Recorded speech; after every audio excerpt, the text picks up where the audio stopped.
الاعتكاف ليس له حد محدود، لكن الأفضل أن يكون في العشر الأواخر.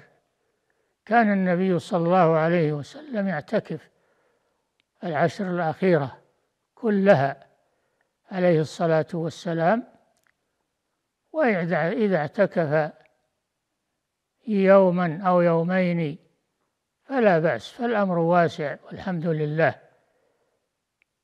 بالنية يجلس في المسجد بنية العبادة والذكر والقراءة ونحو ذلك في العشر الأخيرة أو في العشرين الأول أو في رمضان أو في غيره، الأمر واسع في هذا.